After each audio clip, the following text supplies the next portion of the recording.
దేవుని పరిశుద్ధమైన నామానికి మహిమ కలుగునుగాక. ప్రభునందు ప్రియమైన దేవుని వారలారా,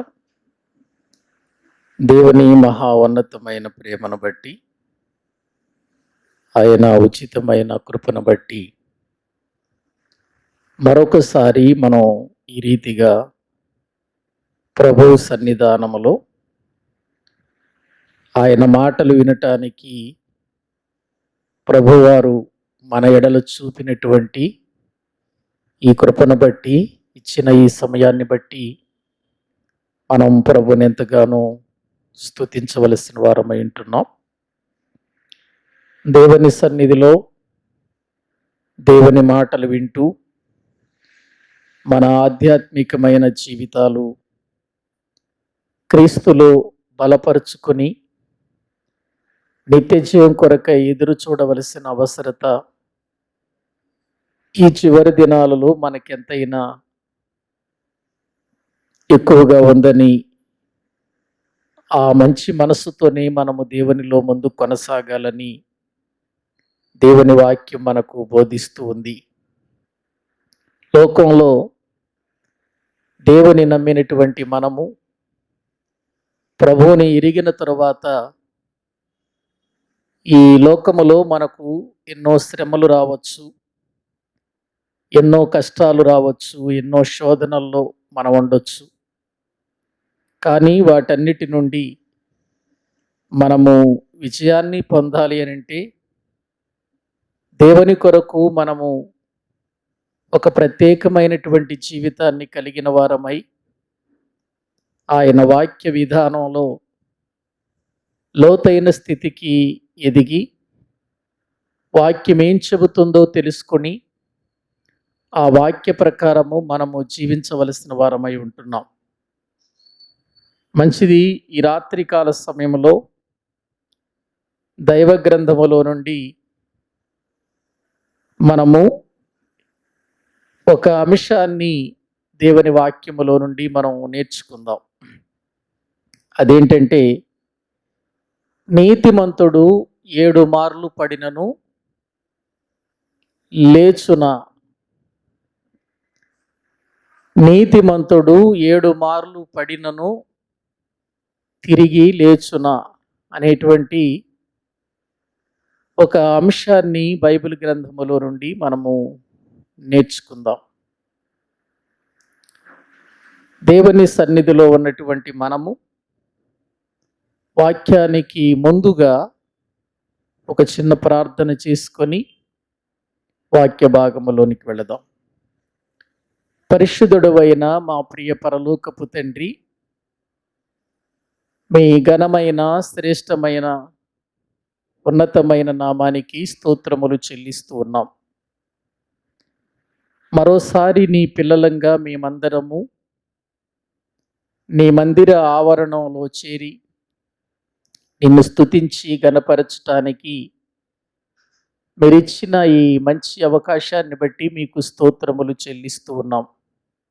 తండ్రి, ఈ రాత్రి సమయమందు మీ వాక్యము ద్వారా మాతో మీరు మాట్లాడండి.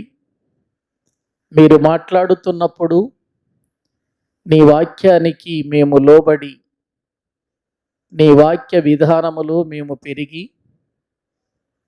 నీ ఉన్నతమైనటువంటి ఆ నిత్య జీవములో మేము పాలు పంపులు పొందటానికి తగిన జీవితాన్ని మీరు మాకు అనుగ్రహించమని ప్రార్థిస్తూ ఉన్నాం. నీ మాటల ద్వారా మమ్మలను బలపరిచి, నీ వాక్య క్రమములో దినదినము ఎదిగి ఫలించున్నట్లుగా నీ కృప మాతో ఉంచి నడిపించమని ప్రార్థన చేస్తూ, మీ వాక్య విధానము మాకు నేర్పించి మీ చిత్తములో మరి ఎక్కువగా మేము బ్రతుకున్నట్లుగా సహాయము చేయమని మా ప్రభువును మా రక్షకుడును మీ ప్రియ కుమారుడైన యేసుక్రీస్తు ప్రభు పేరట ప్రార్థించి వేడుకుంటున్నాము తండ్రి. ఆమేన్. ప్రభునందు ప్రియమైనటువంటి దేవుని వారలారా, దైవ గ్రంథములో నుండి మనము రాత్రి వేళ ఒక వాక్య భాగాన్ని చదువుకుందాం. మన అంశానికి సంబంధించిన ఒక మాట వాక్యములో నుండి చదువుకుందాం. సామెతల గ్రంథము 24వ అధ్యాయం. సామెతల గ్రంథము 24వ అధ్యాయము 16వ వచనాన్ని వాక్యములో నుండి మనము చదువుకుందాం. నీతివంతుడు 7 మారులు పడినను తిరిగి లేచును. చాలండి. ఇక్కడ వాక్య భాగములో సొలొమోను రాసినటువంటి ఈ సామెతల గ్రంథం 24వ అధ్యాయము 16వ వచనంలో నీతిమంతుడు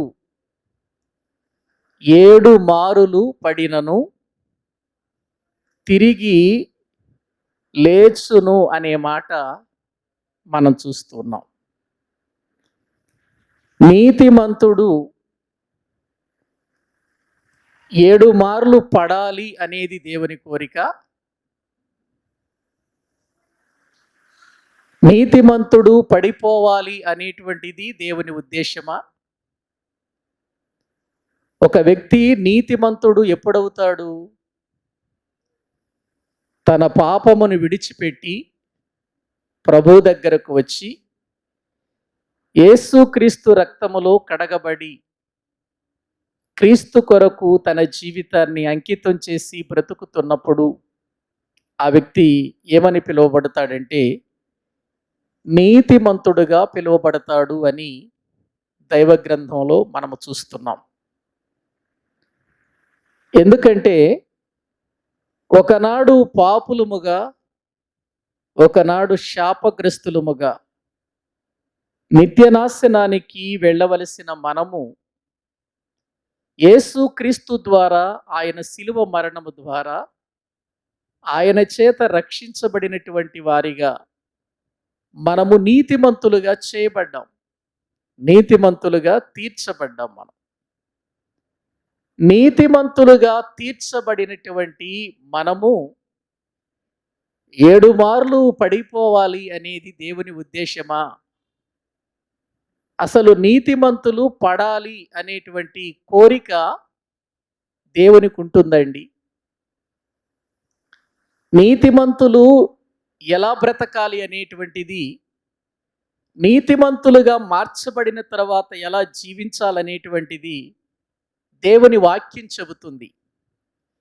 ఏం చెబుతుంది దేవుని వాక్యము అని ఒకసారి మనము ఆలోచన చేస్తే, ఒక వ్యక్తి దేవుని మూలముగా పుట్టిన తరువాత, ఒక వ్యక్తి నీతిమంతుడుగా తీర్చబడిన తరువాత మనము పాపములోనికి వెళ్ళకూడదు అనేటువంటిది, లేక శాపగ్రస్తమైనటువంటి ఆ శరీర కోరికలలోనికి, కార్యాలలోనికి వెళ్ళకూడదు అనేది దేవుని వాక్యం చెబుతున్న విషయం. మరి అటువంటప్పుడు మళ్ళీ పడిపోవటం ఏంటి, మళ్ళీ తిరిగి లేవటం ఏంటి? ఇక్కడ ఒకసారి వాక్యాన్ని చూస్తే దేవుని వలన పుట్టినటువంటి వాని జీవితం ఎలా ఉండాలని దేవుడు కోరుకున్నాడో యోహాను గారి ద్వారా మనకు తెలియచేస్తున్నాడు. చూడండి, యోహాను గారు రాసిన మొదటి పత్రిక 5వ అధ్యాయము, యోహాను గారు రాసిన మొదటి పత్రిక 5వ అధ్యాయము 18వ వచనాన్ని మనము చదువుకుందాం. 5వ అధ్యాయము 18వ వచనం. దేవుని మూలముగా పుట్టియున్నవాడెవడును పాపము చేయుడని ఎరుగుదుము. దేవుని మూలముగా పుట్టినవాడు తన్ను భద్రము చేసుకొనును గనుక దుష్టుడు వానిని ముట్టడు. చాలండి. ఇక్కడ వాక్య భాగములో యోహాను గారు ఏమి రాస్తున్నాడు అనంటే, దేవుని మూలముగా పుట్టియున్నవాడెవడును పాపము చేయడు, అంటే పాపములో పడడు అనేది ఇక్కడ దేవుని వాక్యం చెబుతున్నటువంటి విషయం అండి. అంటే పాపములో పడకూడదు. ఎందుకు అనంటే దేవుని మూలముగా పుట్టినవాడు తన్ను ఏం చేసుకుంటాడట? భద్రము చేసుకుంటాడట. తన్ను ఏం చేసుకుంటాడు? భద్రం చేసుకుంటాడు గనుక దుష్టుడు వానిని ముట్టడు అని దేవుని వాక్యంలో మనం చూస్తున్నాం. అంటే ఒక వ్యక్తి పాపములోనికి వెళ్ళకుండా రక్షించబడిన తదుపరి మరలా ఆ పాపములో పడకుండా ఉండాలి అని అంటే అతడు తనను తాను ఏం చేసుకోవాలంటున్నాడు? భద్రపరుచుకుంటాడు. భద్రపరుచుకుంటాడు కనుక దుష్టుడు వానిని ముట్టడు అని దేవుని వాక్యంలో మనం చూస్తున్నాం. అంటే దేవుని ఉద్దేశం ఏంటి? దేవుని ప్రణాళిక ఏంటి? ఒక వ్యక్తి మారు మనసు పొందిన తర్వాత ఒక వ్యక్తి నీతిమంతుడుగా మార్చబడిన తర్వాత మళ్ళీ అతడు ఎందులో పడిపోకూడదు? పాపములో పడిపోకూడదు అనేటువంటిది దేవుని ఉద్దేశం. తన్ను భద్రం చేసుకోవాలి అని అంటాడు. ఎలా భద్రం చేసుకుంటాడు? తనను తాను ఎలా భద్రం చేసుకుంటాడు అని అంటే ఒక్కసారి బైబిల్ గ్రంథములో సామెతల గ్రంథములోనే చూద్దాం. ఎలా భద్రం చేసుకోవాలో కూడా దేవుడే తన వాక్యములో మనకు తెలియచేస్తున్నాడు. చూద్దాం రండి. సామెతల గ్రంథము 4వ అధ్యాయము వాక్యములో మనము చూడగలిగితే 20వ వచనము నుండి చదవండి. సామెతల గ్రంథము 4వ అధ్యాయము 20వ వచనము నుండి చదువుకుందాం. నా కుమారుడా, నా మాటలను ఆలకింపుము, నా వాక్యములకు చెవియొగ్గుము. నీ కన్నుల ఎదుట నుండి వాటిని తొలగిపోనీయకుము. నీ హృదయమందు వాటిని భద్రము చేసుకొనము. దొరికిన వారికి అవి జీవమును, వారి సర్వ శరీరమునకును ఆరోగ్యమును ఇచ్చును. నీ హృదయములో నుండి జీవధారలు బయలుదేరును. కాబట్టి అన్నిటికంటే ముఖ్యముగా నీ హృదయమును భద్రముగా కాపాడుకొనుము. అన్నిటికంటే ముఖ్యముగా అన్నాడు. చూడండి, అన్నిటికంటే ముఖ్యముగా దేన్ని భద్రం చేసుకోమంటున్నాడు? హృదయాన్ని భద్రం చేసుకో అని అంటున్నాడు. దేనితో హృదయాన్ని భద్రం చేసుకోమంటున్నాడు? ఆయన వాక్యముతో లేక ఆయన మాటలతో భద్రం చేసుకోమంటున్నాడు. అంటే ఆయన మాటలతో మనము మన హృదయాన్ని భద్రం చేసుకోకపోతే ప్రియులారా, మనము ఇదిగో మన హృదయాన్ని నాశనం చేసుకుంటాం, మన హృదయాన్ని పాడు చేసుకుంటాం. ఎందుకంటే ఈ హృదయము అన్నిటికంటే మోసకరమైనది అన్నాడు. ఒకసారి ఇర్మియా గ్రంథంలో మనము చూస్తే హృదయము అన్నిటికంటే మోసకరమైనది, అది ఘోరమైన వ్యాధి గలది. అన్నిటికంటే మోసకరమైంది ఇదే. అందుకని అన్నిటికంటే మోసకరమైన ఈ హృదయాన్ని ఏం చేసుకోవాలన్నాడు? భద్రం చేసుకో. భద్రం చేసుకోవటానికి ఏముందయ్యా? ఏమండి, ఒక ఇంటిని భద్రం చేసుకోవాలి అని అంటే మరి మనము అనేక రకాలైనటువంటి వాటిని ప్రియులారా మనము ఉపయోగిస్తాం. ఏమండి, ప్రహరీ మన ఇంటిని భద్రం చేసుకోవటానికి ఒక చక్కని ప్రియులారా మరి గృహం, అలాగే ఆ గృహాన్ని భద్రం చేసుకోవటానికి ఒక మంచి ప్రియులార గుమ్మం, తలుపులు, దానికి ఒక తాళం. ఎందుకు? ఆ ఇంటిని ఏం చేసుకోవటానికి? భద్రము చేసుకోవటానికి. అలాగే ఏదైనా మనము ఒక ప్రియులర తోట వేసాము అనుకోండి, అది ఒక మంచి ప్రియులర కూరగాయల తోట అనుకోండి, ఆ తోటను భద్రము చేయటానికి ఆ తోట చుట్టూ ఏమేస్తాం? కంచె వేస్తాం కదండి.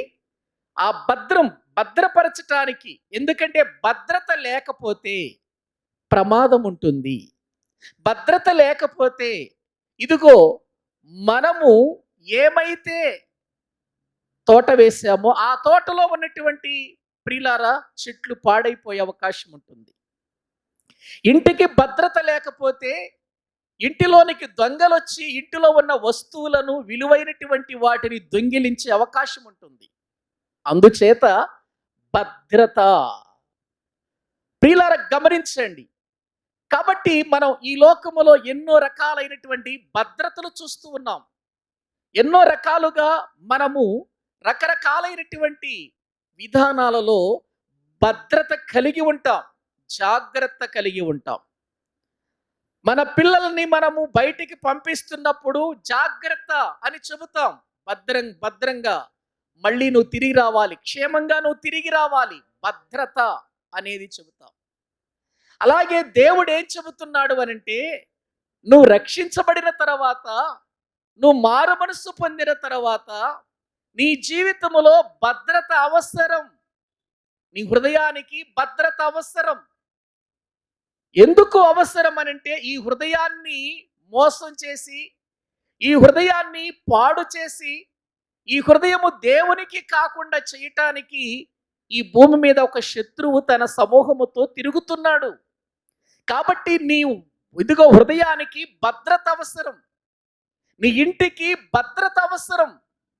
ఈ భద్రత ఎలా కలుగుతుంది అనంటే, వాక్యము వినుట వలన, వాక్యమును మన హృదయములో దాచుకొనుట వలన మన హృదయానికి ఏం కలుగుతుందన్నాడు? భద్రత. అందుకే అన్నిటికంటే ముఖ్యముగా నీవు నీ హృదయమును ఏం చేసుకోమన్నాడు? భద్రం చేసుకో అని అన్నాడు. అందుకే నీ హృదయమును భద్రం చేసుకోవాలంటే నా మాటలు విను, నా మాటల యందు నీ విశ్వాసం ఉంచు, నా మాటలు వినటానికి చెవియొగ్గు. అవి నీ హృదయములో జీవధారలుగా ప్రవహిస్తాయి. వాటిని నువ్వు త్రోసేయొద్దు, వాటిని అంగీకరించు, నీ హృదయములో వాటిని భద్రపరుచుకో అని చెబుతున్నట్లుగా వాక్యములో మనము చూస్తున్నాం ప్రియులారా.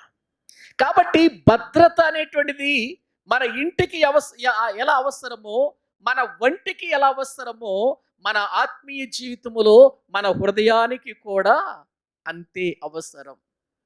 అందుకే ఒక నీతిమంతుడు, ఒక దేవుని మూలముగా పుట్టినటువంటి వాడు తన్ను భద్రము చేసుకొనును గనుక దుష్టుడు వానిని ముట్టడు అని దేవుని వాక్యము మనకు చెబుతుంది ప్రియులారా.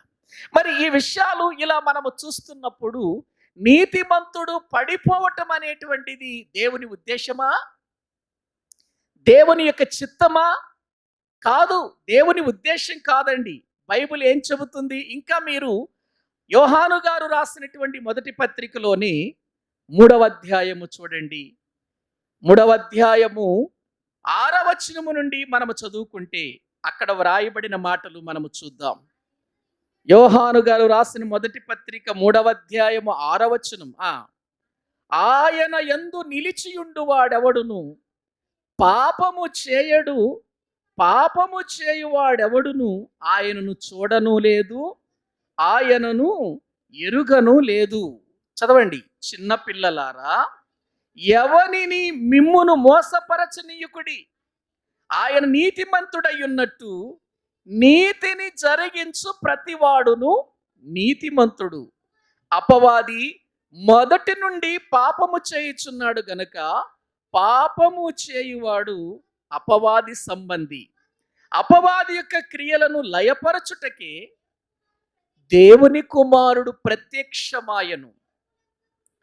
దేవుని మూలముగా పుట్టిన ప్రతి వానిలో ఆయన బీజము నిలుచును గనుక వాడు పాపము చేయడు. వాడు దేవుని మూలముగా పుట్టినవాడు కనుక పాపము చేయజాలడు. చాలండి. ఇక్కడ వాక్య భాగాన్ని మీరు ప్రియులారా పరిశీలన చేస్తే, ఆలోచన చేస్తే, ఒక వ్యక్తి నీతిమంతుడుగా తీర్చబడిన తరువాత, రక్షించబడిన తరువాత ఆయన యందు నిలిచి ఉండాలి అని అంటాడు 6వ వచనంలో. ఆయన యందు, ఎవరి యందు నిలిచి ఉండాలి? మనం దేవుని యందు నిలిచి ఉండాలి. దేవుని యందు నిలిచి ఉండాలి. దేవుని యందు నిలిచియుండు వాడెవడును ఏం చేయలేడు? పాపము చేయడు అని 6వ వచనం చెబుతుంది. కాబట్టి మనం పాపము చేయకుండా ఉండాలి అని అంటే ఎవరిలో నిలిచి ఉండాలి? దేవునిలో, వాక్యములో నిలిచి ఉండాలి. క్రీస్తులో నిలిచి ఉండాలి అని వాక్యం చెబుతుంది. క్రీస్తులో నిలిచి ఉండేవాడు, వాక్యములో నిలిచి ఉండేవాడు పాపము చేయడు అని అక్కడ వాక్యములో చూస్తున్నాం. ఒకవేళ పాపము చేస్తే, పాపము చేసేవాడు వాడు ఎవరిని చూడలేదు, దేవునిని చూడను లేదు, ఎరుగను లేదు అని వాక్యం చెబుతుంది.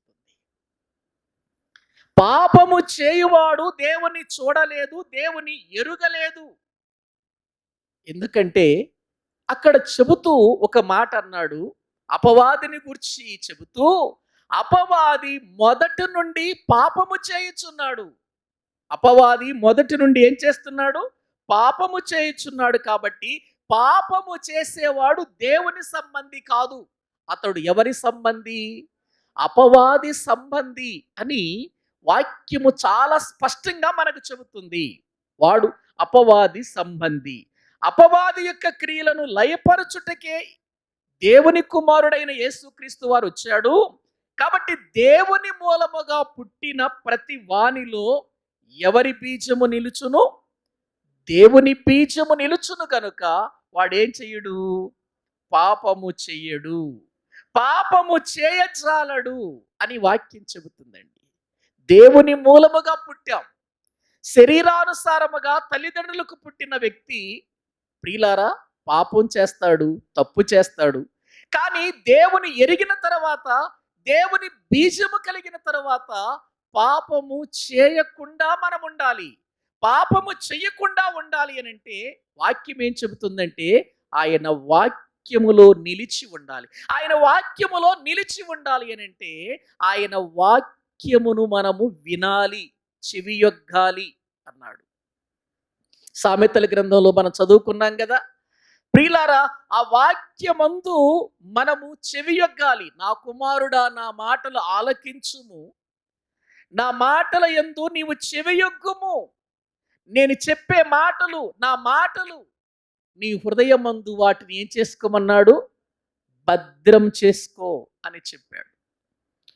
నీవు వాక్యము నీ హృదయములో ఉంచుకుంటే ఆ వాక్యము నిన్నేం చేస్తుంది? పాపములో పడకుండా కాపాడుతుంది అని చెప్పినట్లుగా మనం చూస్తున్నాం ప్రియులారా. కాబట్టి ఈ దినమున వాక్యం వింటున్న ప్రియులారా, దేవుని ఉద్దేశం ఏంటి? దేవుని ప్రణాళిక ఏంటి? మనము నీతిమంతులుగా తీర్చబడిన తర్వాత పడిపోవాలనేది ఆయన ఉద్దేశమా? కాదు, నిలిచి ఉండాలి, ఆయనలో నిలిచి ఉండాలనేది ఆయన ఉద్దేశం. అందుకే మనల్ని ఏం చేశాడు ఆయన అంటే పాపము నుండి విడిపించి నీతికి దాసులుగా చేశాడు కదండి మనల్ని. ఒకసారి చూద్దాము, చూడండి. రోమీలకు రాసిన పత్రిక 6వ అధ్యాయం 18వ వచనాన్ని మనము చదువుకుందాం. రోమీలకు రాసిన పత్రిక 6వ అధ్యాయము ప్రియులారా 18వ వచనాన్ని చదువుకుందాం.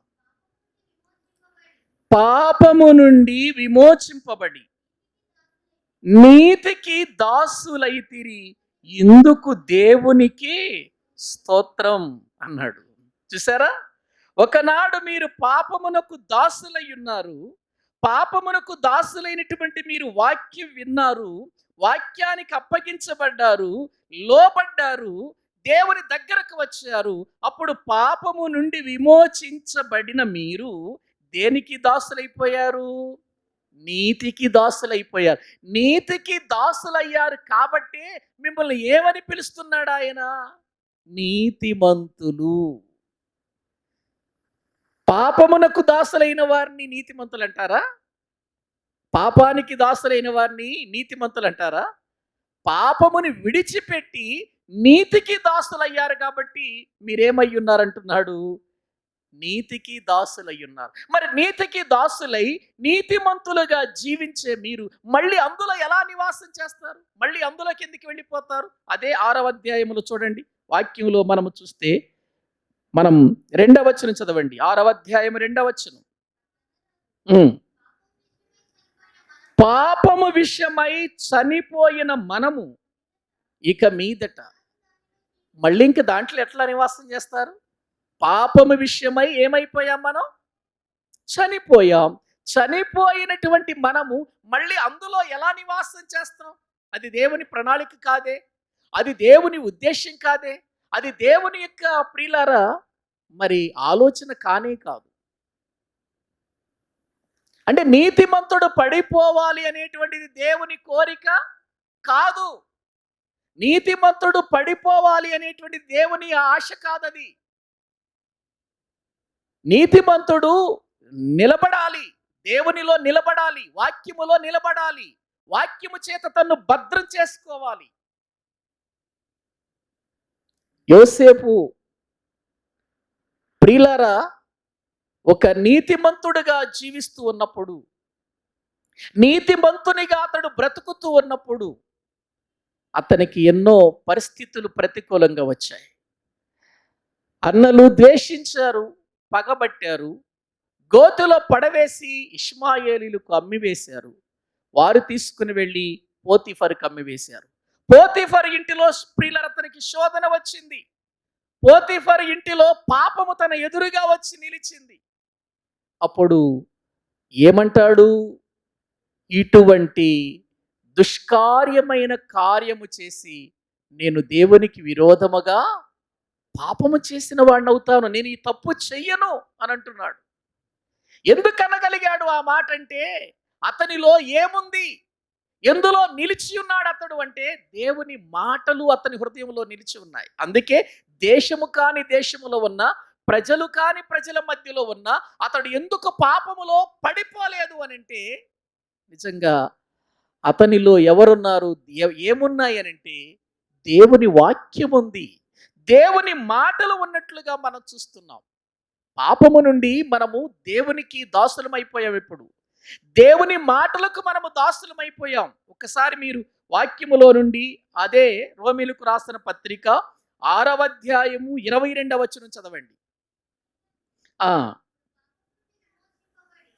ఇప్పుడు పాపము నుండి విమోచింపబడి దేవునికి దాసులైనందున ఏంటట? పరిశుద్ధత కలుగుటయు మీకు ఫలం. ఇప్పుడు పాపము నుండి విడిపించబడి ఎవరికి దాసులం అయిపోయాం? దేవునికి దాసులం అయిపోయాం.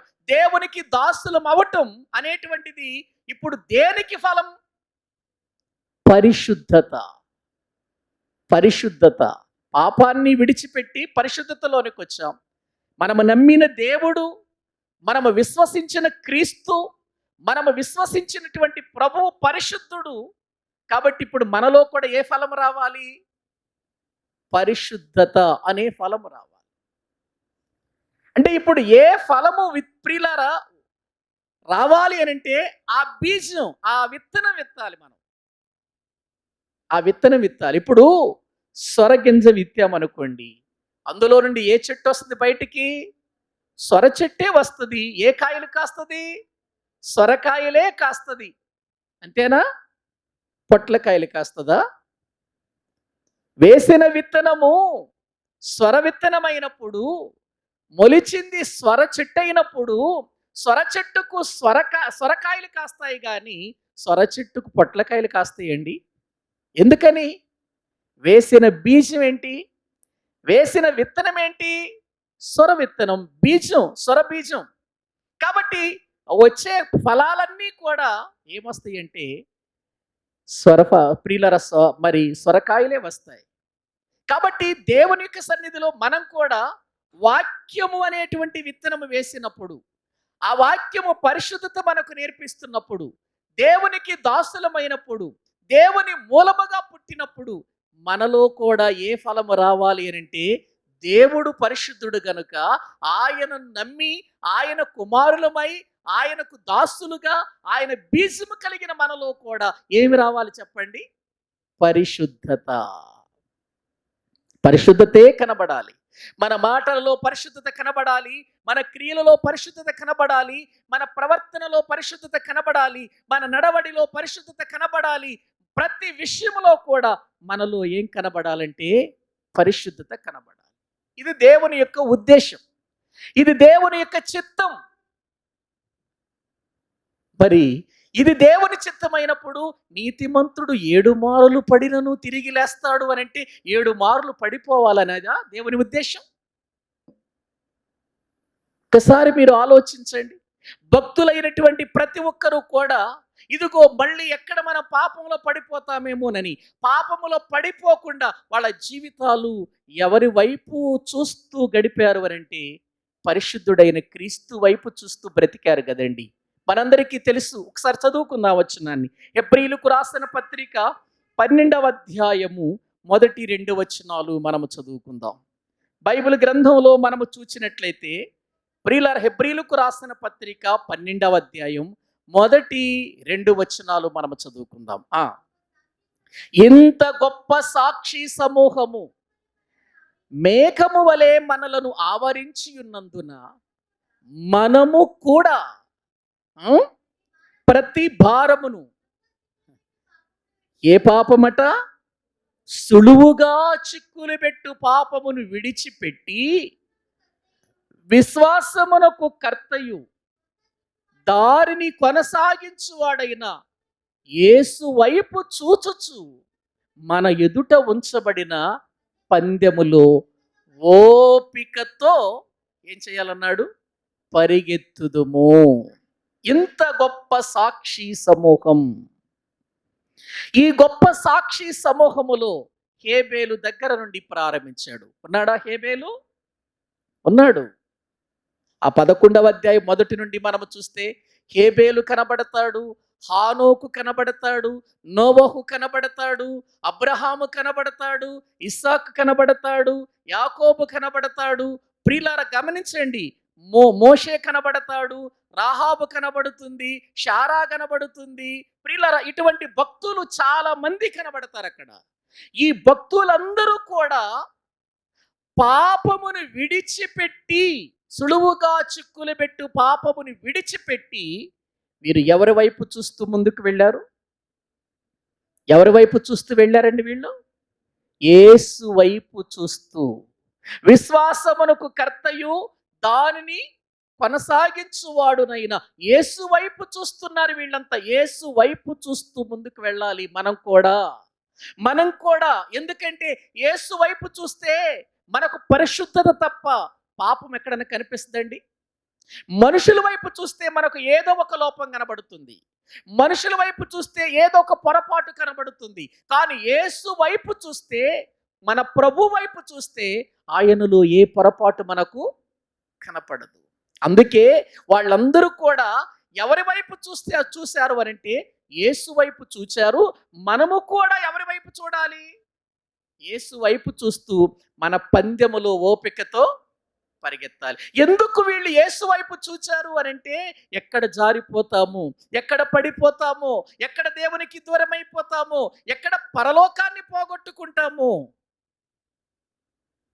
అని యేసు వైపు చూస్తూ వాళ్ళు కొనసాగారు. అంటే కాబట్టి ఇక్కడ మనం గుర్తించాల్సింది ఏంటంటే, ప్రియులారా, పాపము నుండి విడిపించబడిన తర్వాత, నీతిమంతునిగా తీర్చబడిన తర్వాత మనము పాపములో పడటం అనేది దేవుని ఉద్దేశం కాదు.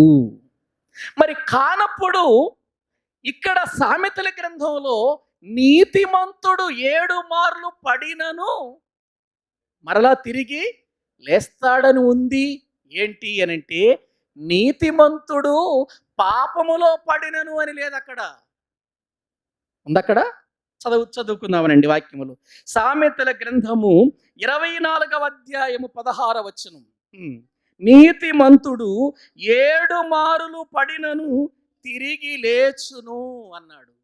నీతిమంతుడు 7 మారులు పడినను తిరిగి లేచును. ఎక్కడ పడును?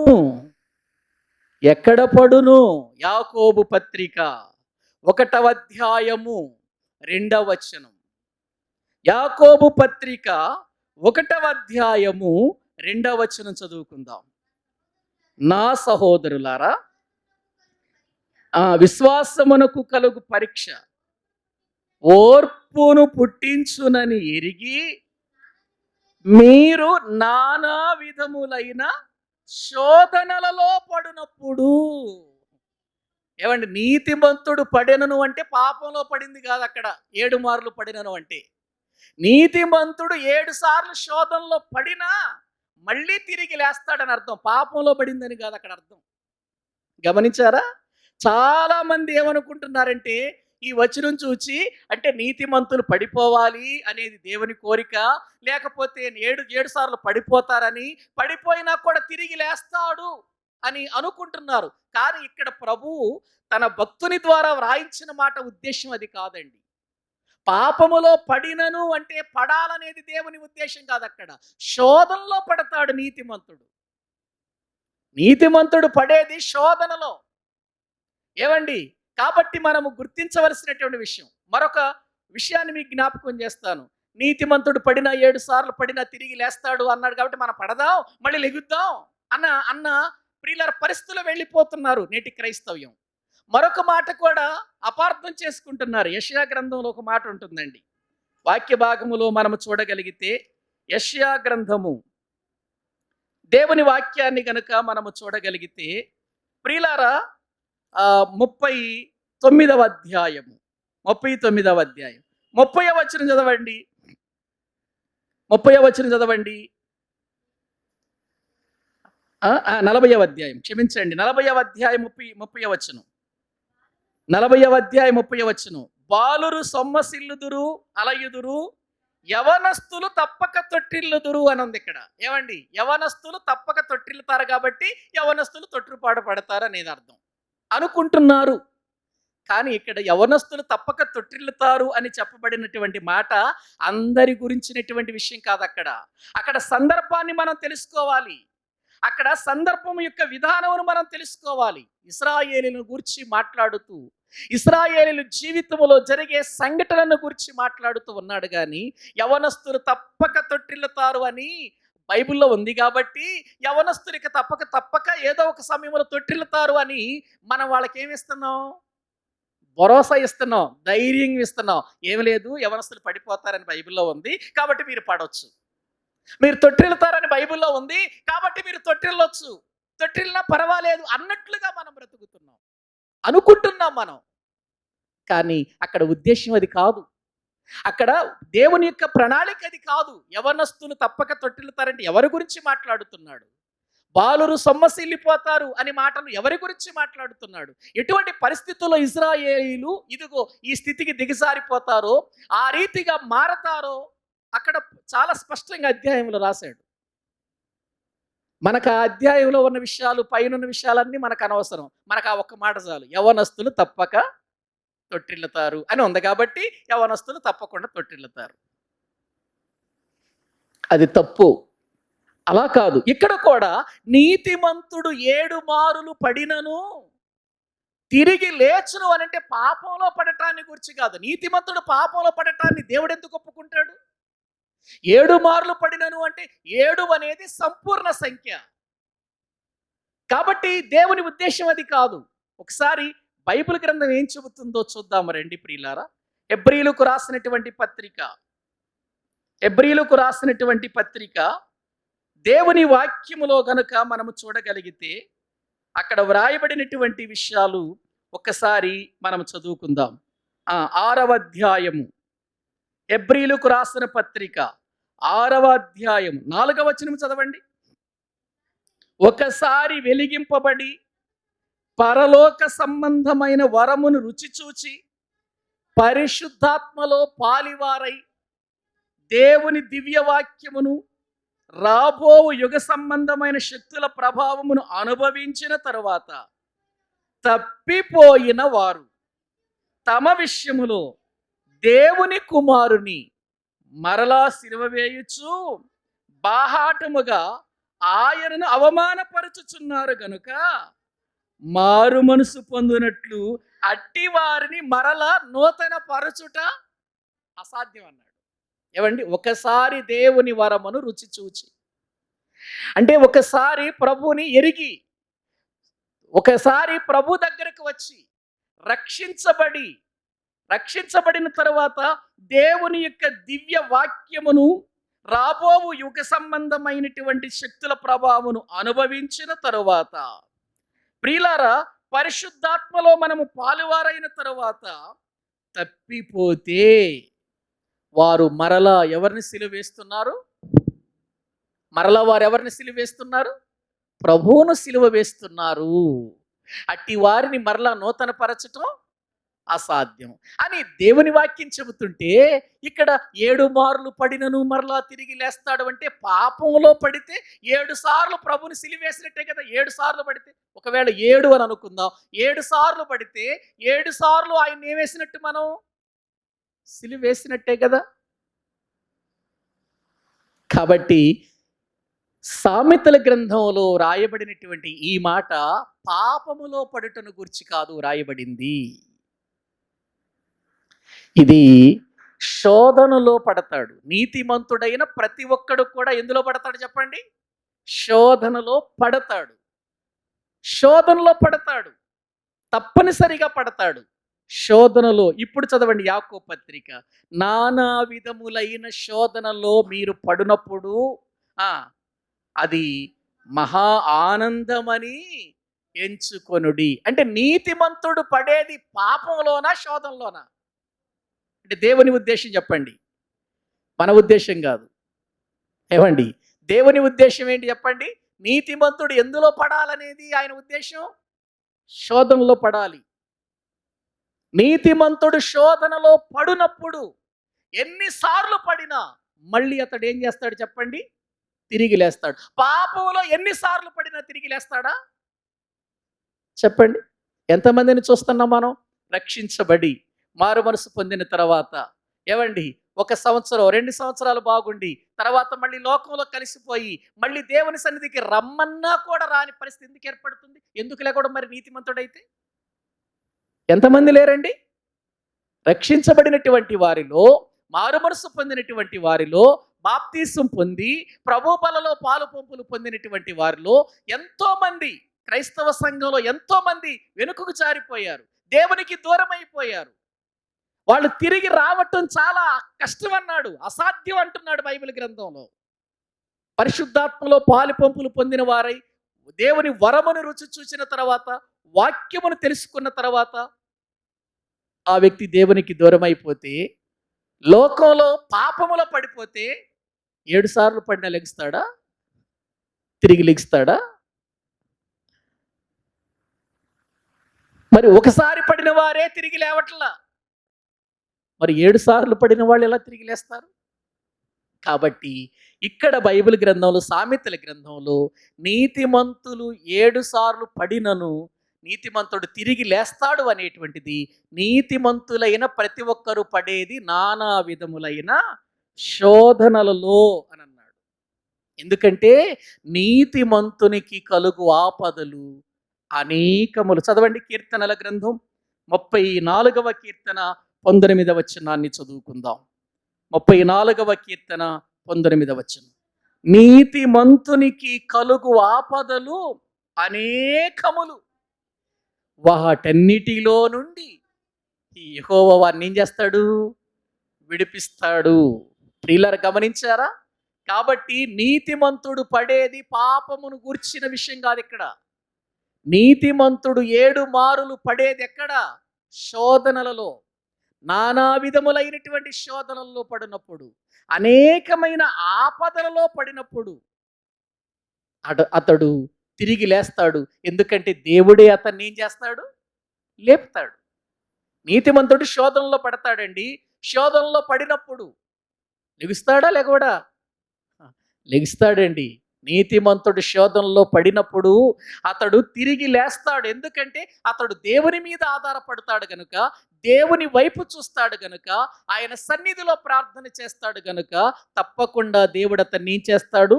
లేపుతాడు అనే విషయం బైబిల్ గ్రంథంలో మనం చూస్తున్నాం. అందుకే 11వ అధ్యాయములో ఉన్న వారందరూ కూడా శోధనలో పడ్డారు. ఏమండి, నీతిమంతులైనటువంటి వారందరూ పాపములో 7 మార్లు పడకపోవచ్చు, కానీ నీతిమంతులైన ప్రతి ఒక్కడు పడేది మాత్రం ఎందులో చెప్పండి? శోధనలో మాత్రం పడతాడు. గ్రహించండి. చూడండి ఎటువంటి శోధనలో పడ్డారో మనం హెబ్రీలకు రాసిన పత్రికలో చూస్తే మనకు అర్థమవుతుంది కదా. ఒకసారి చూద్దాం రండి.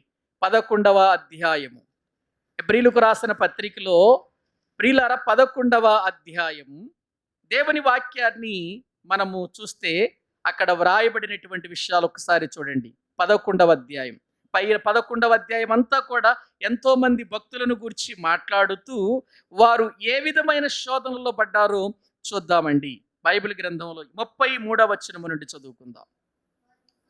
వారు విశ్వాసము ద్వారా రాజ్యములను జయించిరి, నీతి కార్యములను జరిగించిరి, వాగ్దానములను పొందిరి, సింహముల నోళ్లను మూసిరి, అగ్ని బలమును చల్లార్చిరి, ఖడ్గదారును తప్పించుకొనిరి, బలహీనులుగా ఉండి బలపరచబడిరి, యుద్ధములో పరాక్రమశాలులైరి, అన్యుల సేనలను పారదోలిరి, స్త్రీలు మృతులైన తమ వారిని పునరుత్థానము వలన మరలా పొందిరి, కొందరైతే మరీ శ్రేష్టమైన పునరుత్థానం పొందగోరి విడుదల పొందనొల్లక యాతన పెట్టబడిరి, మరికొందరు తిరస్కారములను, కొరడా దెబ్బలను, మరి బంధకములను, ఖైదును అనుభవించిరి, రాళ్లతో కొట్టబడిరి, రంపములతో కోయబడిరి, శోధింపబడిరి, ఖడ్గముతో చంపబడిరి, గొర్రె చర్మములను మేక చర్మములను వేసుకొని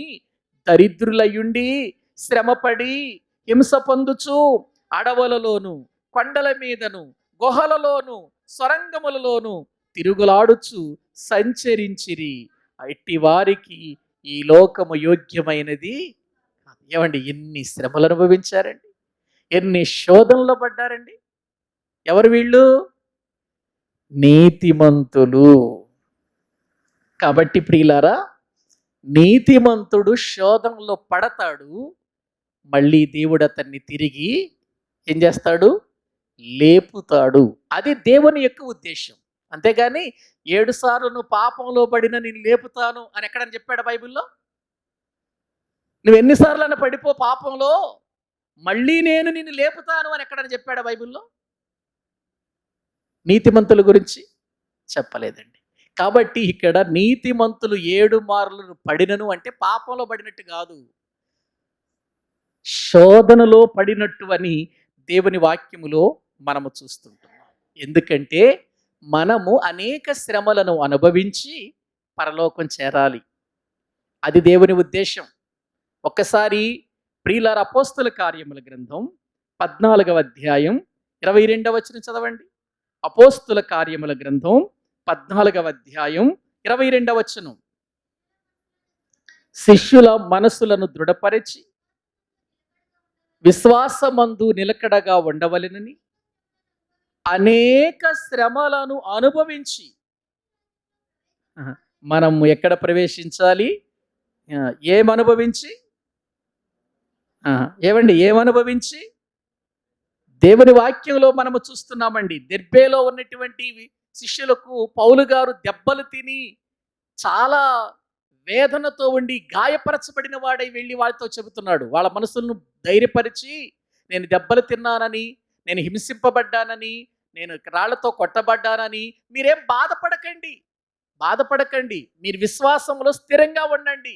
ఎందుకంటే మనమందరము కూడా అనేక శ్రమలను అనుభవించి దేవుని రాజ్యములోనికి వెళ్ళాలి. అది దేవుని యొక్క ఉద్దేశం. కాబట్టి రక్షించబడినటువంటి వారందరూ కూడా, దేవుని రాజ్యములో ప్రవేశించే వారందరూ కూడా ఏమనుభవించాలి? శ్రమలు అనుభవించాలి. ఆ శ్రమల గుండానే మనము ప్రయాణం చేయాలి. కాబట్టి నీతిమంతుడు శ్రమలలో పడినప్పటికీ కూడా మరలా తిరిగి ఏమవుతాడు చెప్పండి? శోధనలో పడినప్పటికీ తిరిగి లేస్తాడు. ఎందుకంటే ఈ లోకంలో సాతానుడు అనేటువంటి ఒకడున్నాడు. వాడి పేరే శోధకుడు. వాడేం చేస్తాడు? మనల్ని శోధిస్తాడు. ఆ శోధనలో పడినప్పుడు మరలా మనం ఏమవుతాం చెప్పండి? తిరిగి లేస్తాం, శోధనలో పడినప్పుడు. కాబట్టి మనం గుర్తించాలి. అందుకే హెబ్రీయులకు రాసినటువంటి ప్రియులారా పత్రికలో 2వ అధ్యాయం 18వ వచనం చూడండి. హెబ్రీయులకు రాసిన పత్రిక 2వ అధ్యాయం 18వ వచనాన్ని మనం చదువుకుందాం. రెండవ అధ్యాయం 18వ వచనం. తాను శోధింపబడి శ్రమ పొందెను గనుక శోధింపబడు వారికి సహాయము చేయగలవాడై ఉన్నాడు. ఆయన శ్రమ పడ్డాడు, ఆయన శోధించబడ్డాడు. శోధించబడిన వాడు ప్రియులారా, మనము శోధించబడుతున్నప్పుడు మనకేమో ఏమవుతాడట ఆయన? సహాయము చేయగలిగిన వాడు. ఎందుకు? ఆ శోధనలో నుండి బయటికి ఎలా రావాలో, శోధనలో నుండి ఎలా తప్పించుకోవాలో మనకు మార్గం చూపించేవాడు ఎవరు? ప్రభువు, మన ప్రభు అండి. శోధనలో పడినప్పుడు మనల్ని బయటికి తీసుకురావటానికి మార్గం చూపించేవాడు. ఎలా చూపిస్తాడు? నేను మీకు తెలిసిన ఒక విషయం చెబుతారు, వినండి.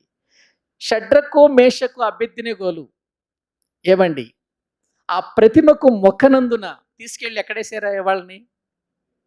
అగ్నిగుండంలో వేశారు. అది ఏడంతలుగా మండింప చేశారు కోపంతో, వారి మీద ఉన్న ఆగ్రహంతో. ఏడంతలుగా మండుతుంది అగ్నిగుండం. షడ్రకు, మేషకు, అబేద్నెగోలు అందులో వేయబడ్డారు. ఎందుకు? ఆ ప్రియులారా, రాజు నిలబెట్టినటువంటి ప్రతిమకు మొక్కనందున ఎప్పుడైతే అందులో వేశారో ప్రియులారా, వారు కాలిపోవాలి, మసైపోవాలి. కానీ కాలిపోయారా? మసైపోయారా? లేదండి. బైబిల్ ఏం చెబుతుందంటే కనీసం వారి వెంట్రుకలు కూడా కాలలేదట, ఆ కాలిన వాసన కూడా రాలేదు. ఏం జరిగింది? అగ్నిలో పడవేస్తే కాలకుండా ఎవరైనా ఉంటారా? అగ్నిలో వేస్తే కాలకుండా ఎవరుంటారండి? కానీ ఎందుకు కాలలేదు అంటే వారి మధ్యలో దేవుడు తన దూతను పంపించి, ఇదిగో 4వ వ్యక్తిగా వారికి ఏ హాని జరగకుండా ఏం చేశాడు? వాళ్ళని కాపాడాడు. ఇప్పుడు ఆ భయంకరమైన శోధనలో పడినప్పుడు మళ్ళీ వారు బయటకు వచ్చే మార్గం దేవుడు చూపించాడా? చూపించాడు. బయటకు వచ్చారా? అందులోనే నాశనం అయిపోయారు వాళ్ళు. బయటకు వచ్చారు కదా. అలాగే మనకు దానియేలు సింహాల బోనులో వేయబడ్డాడు. సింహాలు ఏమన్నా హాని చేసినాయా? మళ్ళీ బయటకు వచ్చాడా? బయటకు వచ్చాడు. యోసేపు చెరసాలలో వేయబడ్డాడు. చెరసాలలోనే ఉన్నాడా? బయటకు వచ్చాడా? బయటకు తీసుకొచ్చాడా? తీసుకొచ్చాడు. అలాగే అపోస్తలులు ఎన్ని శోధనలు అనుభవించారు, ఎన్ని బాధలు అనుభవించారు. ఉంచాడు అందులో? లేదు, బయటికి తీసుకొచ్చాడు, మార్గం ఏర్పాటు చేశాడు. కాబట్టి తాను శ్రమ పడ్డాడు కనుక శోధనలో పడినటువంటి వారందరికీ ఆయన ఏం చేయగలిగిన వాడు?